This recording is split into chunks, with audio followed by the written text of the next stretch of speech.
내 삶의 무대에서, 내 삶의 무대에서라는 제목을 가지고 말씀을 전하도록 하겠습니다. 몇 주 전에요, 첫째 딸 예나가요, 그 발이 겁나게 크더라고요. 그래서 그 신발이 점점 작아져서 신발을 사려고 이제 나이키 매장에 갔습니다. 뭐 이렇게 좋은 신발을 이렇게 사주세요라고 말하겠지만 나이키 매장, 여기 켄터키는요 쌉니다. 예. 여기 오세요. 예. 나이키 매장에 가면 되게 싸요. 근데 그 10살이거든요. 근데 10살인 그 예나 발 사이즈가요 몇인 줄 아십니까? 사이즈 10이에요. 그 10이 뭔가, 한국 사이즈로요 270입니다. 10살, 만으로 10살짜리가요 270이 되었다는 것을 보면서 제가 감탄을 했습니다. 너무나 놀라갖고요 심장이 떨릴 정도로. 그래서 놀란 마음을 추스리고요 계산을 하기 위해서 계산대에 가보니, 이 계산대 앞에, 여러분도 아시죠? 나이키 매장 가보시면요 이러한 슬로건이 있습니다. Just do it. 그냥 해라. 그냥 해라. 다시 말해서 그냥 하면 뭐든지 해낼 수 있다라는 문구가 거기 앞에 써 있더라고요. 많은 젊은이들에게 도전이 되는 말이 있죠. 알이 스스로 깨면 생명이 되지만 남이 깨면 요리감이 된다. 그렇기에 독창성과 상상력 그리고 혁신적인 사고 방식을 결합하고 거기에 기술과 노력을 보태면 세상에서 너가 못할 일은 전혀 없다라고 주장합니다. 언뜻 보면 되게 멋있는 말이 아닐 수 없어요. 그러나 이러한 말 때문에요 인간의 가장 큰 자산이 재능이라고 여기면서 스스로를 믿고요 스스로를 의지하면 그냥 하면 뭐든지 이룰 수 있다는 큰 착각에서 빠지게 된다라는 겁니다. 사이즈 10이 되었다, 270이 되었다, 예나는요 스스로 엄청나게 대견하게 여깁니다. 사이즈 10이 된 만큼 건강하게 자라준 것만으로도 부모로서 참으로 감사한 일입니다. 그러나 그보다 더 중요한 것이 있어요. 그것이 바로 하나님의 은혜에 대한 감사입니다. 왜 그러냐? 누가복음 2장 40절과 52절을 보시면요 유년 시절의 예수님에 대해서 이렇게 누가는 기록하고 있습니다. 아이가 자라매 강건하여지고 지혜가 충만하매 하나님의 은혜가 그의 위에 있더라. 예수는 지혜와 키가 자라가며 하나님과 사람에게 사랑스러워 가시더라. 이처럼 아이가 자라며 강건해지며 또한 지혜와 키가 자라는 것은 오로지 하나님의 은혜입니다. 성장은요 이처럼 스스로에 대한 그 믿음과 의지가 아닌 오직 하나님의 은혜로부터 시작된 것을 우리는 기억해야 해요. 그렇게 스스로 믿고 의지하면 뭐든지 성장할 수 있다는 이러한 큰 착각에 우리가 빠져서는 안 된다라는 겁니다. 어느 책에 이런 이야기를 제가 읽게 되었어요. 피아니스트 중에 아주 거장이 있더라고요. 피아니스트 이그니치 얀 파데레프스키라는 분이 있습니다. 근데 이분에 대한 그 유명한 이야기가 있어요. 한 어머니가 어린 아들을 데리고요 이 아들의 이 피아노 실력을 향상시키기 위해서 이 피아노의 거장 이 파데레프스키의 연주회를 찾아간 것이에요. 그래서 연주회가 이제 시작이 되기 전에 우연히 그 연주회 그 시트 그 자리에서 친구를 만나게 된 거예요. 그래서 어머님이 그 친구와 계속해서 이야기를 나누고 있었는데 그 순간을 못 참고요 이 어린 아들이 어디로 살짝 빠져나간 겁니다. 얼마 후 조명이 어두워지고, 조명이 어두워졌다는 건 무슨 뜻입니까? 연주회가 이제 시작이 된다라는 겁니다. 그런데 어머니는 그제서야 아들이 사라진 것을 알게 된 겁니다. 어머니는 갑자기 없어진 아들 때문에 되게 당황해서 어찌할 바를 모르고 있는데 무대 커튼이 열리고요 이제 조명이 그 무대 위에 있는 이 피아노로 딱 비추고 있는 그 순간 어머니는 깜짝 놀랐습니다. 왜냐하면 내 아들이 거기에 있는 거예요. 그 무대에 그 피아노에 거장이 앉아 있어야 되는데 우리 아들이 앉아 있는 거예요. 그러면서 그 무대에 그 피아노 앞에서 무엇을 치냐? 반짝반짝 작은 별, 그걸 치고 있는 거예요. 참 어이없는 어떤 그런 순간이 지금 벌어진 겁니다. 그때 이제 콘서트의 그 연주의 주인공 파데르프스키가요, 무대에 올라와서는요, 이 피아노를 치고 있는 아이의 귀에다가 이렇게 말합니다. 멈추지 말고 계속 치렴. 멈추지 말고 계속 치렴. 그리고는요, 이 파데르프스키가요, 이 피아노를 치고 있는 이 아이 뒤에서요, 왼손을 뻗어서 베이스 부분을 같이 쳐주고요, 또 오른손을 뻗어서요, 오브라카토라고 얘기를 하더라고요. 오른쪽 멜로디를 같이 연주했다고 합니다. 이 경험이 풍부한 이 피아노의 거장인 이 피아니스트가, 이 어린 초보자가 함께 내 손이요 같이 연주가 되자 그 어디에서도 듣지 못한 이 독창적인 연구로, 이 연주로 바꾸어 놓은 것이에요. 그래서 관객들은요, 정말 전에 느끼지도 못했던 어떤 그런 그 감동을 받았다라는 그런 이야기가 있습니다. 우리도요, 처음 살아본 삶이기 때문에, 저는 2번 살아봤습니다. 저는 3번 살아봤습니다. 그래도 80세이시잖아요. 90세이시잖아요. 아니요. 80대도 처음이고요. 90대도 처음이에요. 나이고 많고 적은 뭐 다 처음이에요. 그러니까 처음 살아본 그 삶의 무대에서요, 우리는요, 무엇을 칠 수밖에 없습니까? 반짝반짝 작은 별밖에 칠 수 없어요. 그거라도 칠 수 있으면 엄청 대단한 거죠. 도가 어디야, 레가 어디야, 그렇게 모르시는 분들도 계세요. 근데 뭐 모르든 말든 상관이 없어요. 왜냐? 처음 살아봤기 때문에. 그러니까 이 삶의 무대가 지금 세상에 펼쳐져 있는데 우리는 다 처음 살아봤어요. 다시 말해서 어린 초보자인다라는 거예요. 뭐 삶을 다 아는 것처럼 행동하고 말하고, 나 그런 거 되게 웃기더라고요. 너가 뭐 한번 더 살아봤냐? 뭐 삶을 다 아는 것처럼 얘기를 하더라고요. 분명히 초보자입니다. 몰라요. 내일 있을 일도 몰라요. 그런데 문제는요, 나의 뒤에서 왼손을 뻗어서 오른손을 뻗어서 나의 삶의 그 무대에서 함께 하여 주시는 그 하나님의 그 은혜를 우리는 잊고 산다라는 거예요. 그러면서 자신이 사이즈 10이 되었대요. 270이야. 이러면서 자랑한다라는 거예요. 스스로를 대견하게 여긴다라는 거예요. 그러나 우리가 잊지 말아야 할 것이 바로 이겁니다. 스스로 믿고 의지함으로써 하나님의 그 은혜와 그분의 손길을 잃어버린 자는요, 하나님의 지혜와 하나님이 허락하신 바른 성장이 우리의 삶 속에서 전혀 찾아볼 수가 없다는 사실입니다. 그냥 허우대만 멀쩡한 거예요.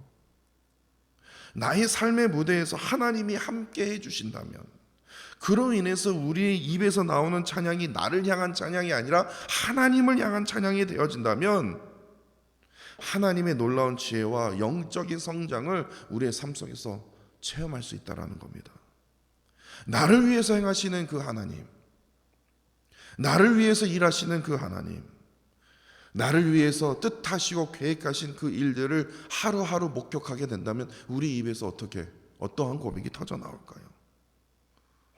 그 행하시는 일들을 통해서 우리가 하나님을 전심으로 찬양할 때, 나의 삶 속에서 하나님과 함께 동행하며 나에게 주어진 그 하루하루를 감사함으로 찬양할 때, 나의 삶의 무대는 반드시 감동스러운 은혜의 무대가 되고 말 것입니다. 이런 의미에서 오늘 본문 말씀 33편을 보시면요, 표제어가 없습니다. 항상 제가 시편 말씀을, 시편 그 설교를 할 때 이 표제어를 먼저 시작을 하는데, 성경 찾아보세요. 표제어가 없어요. 근데 시편 전체가요 150편으로 되어 있습니다. 근데 그 150편을 5권으로 나눴습니다. 근데 제1권이 5권으로 나눴는데 제1권이 1편부터 41편까지예요. 근데 1편부터 41편까지 표제어가 없는 책이 있어요. 그것이 바로 1편, 2편, 10편, 그리고 33편입니다. 왜 그렇습니까? 시편 1편과 2편이 하나로 연결이 되고요, 시편 9편과 10편이 하나로 연결이 되고, 그리고 오늘 본문 말씀 또한 시편 32편과 33편이 하나로 연결이 되기 때문에 오늘 본문은요, 표제가 없어도 이것은 다윗의 시라고 할 수 있습니다. 오늘 본문 33편 바로 뒤에 있는 이 시편 32편 11절을 보시면요, 너희 의인들아 여호와를 기뻐하며 즐거워할지어다, 마음이 정직한 너희들아 다 즐거이 외칠지어다 라고 고백하면서, 이게 무슨 뜻이냐, 회개하는 의인들과 회개함으로 마음이 정직한 자들로 하여금 하나님께서, 여호와 하나님께서 기뻐하고 즐거이 외치게 됩니다. 바로 그 죄로부터 구원해 주신 그 하나님을 인해서 기뻐하며 찬양할 수밖에 없는 그 은혜를 깨달은 이상 그의 입이 가만히 있을 수가 없는 거예요. 그들의 입에서요, 하나님을 향한 찬양이 끊임없이 나온다라는 겁니다. 왜냐? 그 구원의 기쁨 때문에요. 그러면서 오늘 본문 33편 1절에 보시면요, 다윗은요, 찬송은 정직한 자들이 마땅히 할 바로다 라고 고백합니다. 다윗이 말하는 이 정직한 자는요, 도덕적으로 깨끗한 자가 아니라 회개로부터 나를 구원해 주신 그 구원의 기쁨으로 인해서 회복된 사람을 타는 겁니다. 죄의 회개를 통해서 하나님과의 그 바른 관계를 회복한 자는요, 바로 2절의 말씀을 이룰 수 있어요. 수금으로 하나님을 감사하고 또한 10줄 비파로 하나님을 찬양한다고 하면서 제일 중요한 것이 3절입니다. 새 노래로 그를 노래하며 즐거운 소리로 아름답게 열주할지어다. 지금 수금 그리고 10줄의 지파, 그 의미는요, 악기 소리를 뜻하는 것이 아니에요. 악기의 어떤 종류를 뜻하는 것이 아니라 다양한 악기로 하여금 찬양할 것을 말하면서, 이러한 악기들로 하여금 어떻게 연주해야 되냐? 반드시 새 노래로 아름답게 연주할 것임을 지금 요구하고 있다는 겁니다. 이 새 노래는요, 그 노래 자체, 새로운 노래, 새로운 가사, 새로운 멜로디를 뜻하는 것이 아니라 그 노래, 새 노래를 부르고 연주하는 사람에게 관련이 있다는 거예요. 하나님의 그 은혜에 대한 감사로 노래하며 연주하는 이러한 새 노래를 말하는 겁니다. 3절에 이 아름답게 해당되는 이 히브리어 단어를 찾아보니까 헤티브라고 합니다. 헤티브. 근데 이 헤티브를 다시 풀이하자면 아름답게 beautiful 그게 아니라 즐겁게 하게, 즐거워하게 라고 해석을 할 수 있어요. 다시 말해서 하나님을 향한 노래가 아름답기 위해서는 잘 부르는 노래가 아니라는 거예요. 잘 부르는 연주가 아니라는 거예요. 못 불러도 돼요.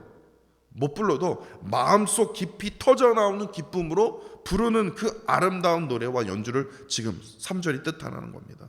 그렇기 때문에 하나님께서는요, 잘 부르는 연주하는 그런 노래를 원하시는 것이 아니라 하나님의 그 은혜에 대한, 나를 구원하신 그 구원의 그 기쁨으로 인한 그 감사로 드리는 그 연주와 노래를 하나님께서 우리로 하여금 듣기를 간절히 원하신다라는 겁니다.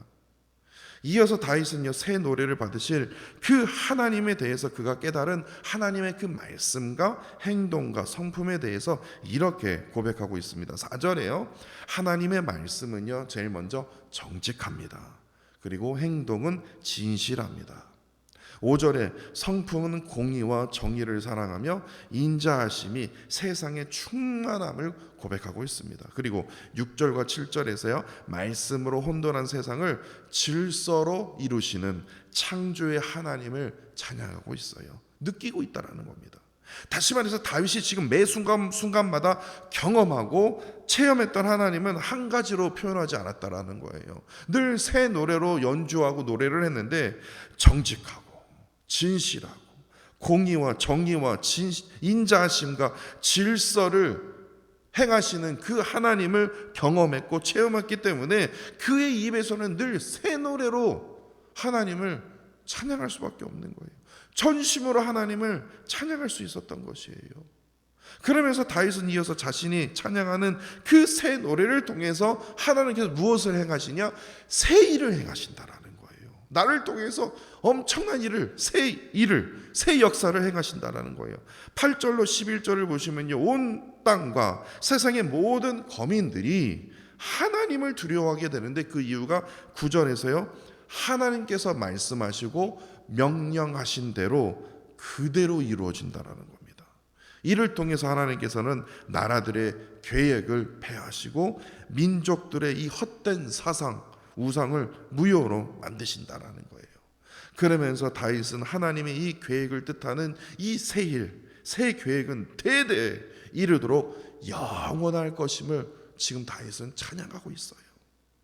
그러면서 하나님을 자기 하나님으로 삼은 나라는 곧 하나님의 그 기업으로 선택하신 그 백성은 엄청난 복으로 하나님께서 인도해 주실 것임을 다윗이 노래하고 있습니다. 근데 여기서 중요한 것이 바로 이거예요. 인간이 하나님을 택한 것이 아니라 하나님께서 인간을 택하심으로 13절을 보십시오. 하늘에서 굽어보사. 그러니까 하늘에서 무엇을 살피십니까? 인간의 모든 그 인생, 인간의 깊은 내면까지도 14절에서요 인간이 거하는 곳까지도 15절에서는 인간이 하는 모든 일들을 하나님께서 굽어 살피시는 그 사랑의 하나님을 다윗이 느끼면서 고백하고 있는 것이에요. 그러면서 다윗은 16절과 17절에서 인간의 힘을 뜻하는 많은 군대가 있어도 용사가 있어도 군마가 있어도 절대로 나 스스로를 구원할 수 없다고 말하면서 18절과 19절에서 오직 하나님을 경외하는 자, 곧 하나님의 그 인자하심을 바라는 자는 구원하시고 살리심을 지금 고백하고 있어요. 그러면서 다윗은 20절과 21절에서요 우리의 영혼과 마음에 그 도움과 방패 되신 그 하나님만을 바라보고 즐거워하고 의지해야 함을 지금 고백하고 있다는 겁니다. 왜냐? 22절에서 다윗의 깊은 내면인 그 마음과 영혼을 바라는 대로 하나님께서 인자하심의 그 은혜를 늘 베풀어 주실 것임을 의심치 않기 때문에 이러한 고백이 가능할 수 있는 거 아닙니까? 이처럼 우리 하나님은요 나의 그 삶의 무대 가운데 무엇을 행하시냐? 그 무대가 슬픈 무대이든 절망의 무대이든 기쁨의 무대이든 어떠한 무대이든 상관없이요 우리의 삶의 무대에서 하나님께서 어떻게 행하시냐? 정직과 진실과 공의와 정의와 인자하심과 우리의 삶의 무대에서 엄청 혼돈하거든요. 그 혼돈에서 뭐를 이루십니까? 우리의 삶의 무대에서 질서를 행하시는, 이를 통해서 나와 함께 연주해 주신 그런 한 정량하신 하나님이시라는 겁니다. 그렇게 우리의 삶 속에서는 늘 수금과 열줄 비파로 하나님을 영원히 노래하며 연주할 수 있는 것이에요. 그렇기 때문에 나의 내면인 그 마음과 영혼이 소망 가운데 하나님을 향하여 간절히 바라는 대로 하나님께서는 우리의 삶 속에서 노래와 연주를 단 한순간에도 멈추시지 아니하신다라는 겁니다. 더욱이 전능하신 그 하나님의 손길이 우리의 삶에 임하여질 때, 다시 말해서 우리의 삶 속에서 함께 연주가 되어질 때 우리 주변의 많은 사람들을 감동시키고요 왕성도가 넘는 이 감동적인 그 삶의 연주와 노래로 하나님께서 우리로 하여금 변화시켜 주신다라는 사실입니다. 이사야서 41장 9절로 10절 말씀이 생각이 나더라고요. 내가 땅 끝에서부터 너를 붙들며 땅 모퉁이에서부터 너를 부르고 내게 이르기를 너는 나의 종이라. 내가 너를 택하고 싫어하여 버리지 아니하였노라 하였노라. 두려워하지 말라. 내가 너와 함께함이라. 놀라지 말라. 나는 내 하나님이 됨이라. 내가 너를 굳세게 하리라. 참으로 너를 도와주리라. 참으로 나의 의로운 오른손으로 너를 붙들리라. 이 말씀이 생각이 나더라고요. 우리와 함께 연주해 주시면서 이러한 말씀으로 우리를 붙들어 주시는 하나님이라는 겁니다. 이처럼 우리 하나님은요 우리의 삶의 무대에서 나를 붙들어 주시는 분입니다.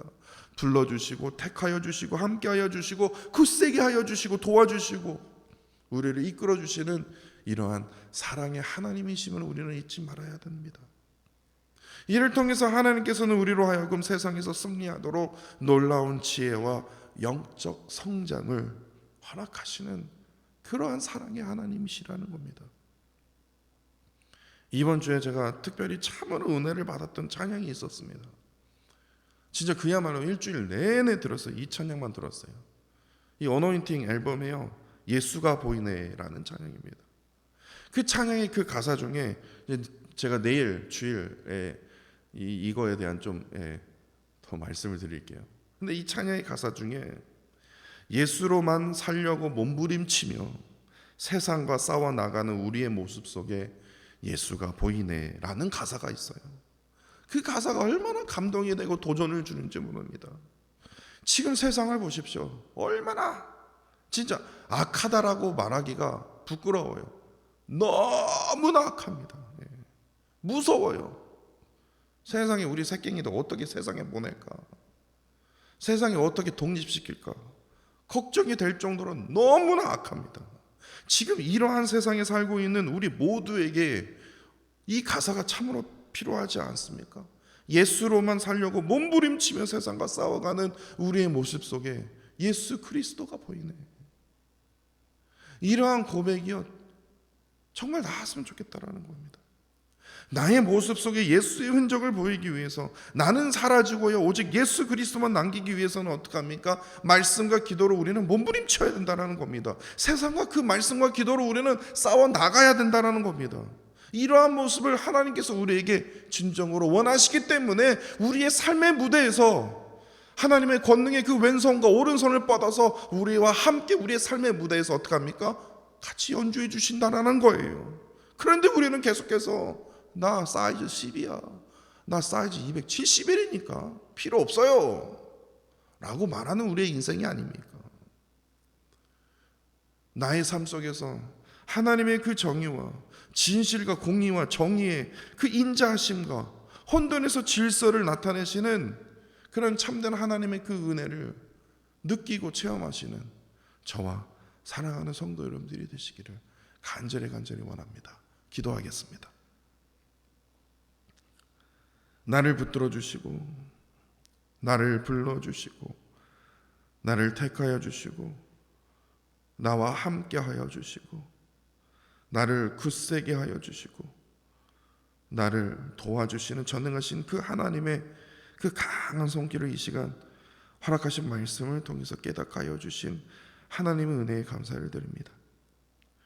우리의 삶 속에서 나와 늘 함께 하여 주심에 하나님의 정직과 진실과 공의와 정의와 인자심과 혼돈에서 질서를 나타내시는 참된 그 그리스도인으로 살아가게 하셔서 우리의 삶을 통해서 예수 그리스도를 나타나기 위해 말씀과 기도로 몸부림치며 세상과 싸워 나아가도록 담대함을 하나님 허락하여 주옵소서.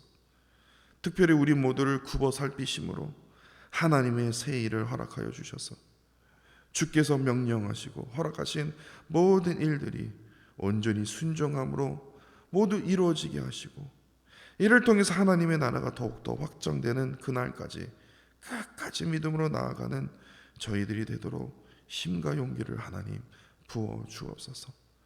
주님 사랑합니다. 감사드리며 예수 그리스도의 이름으로 기도합니다. 아멘.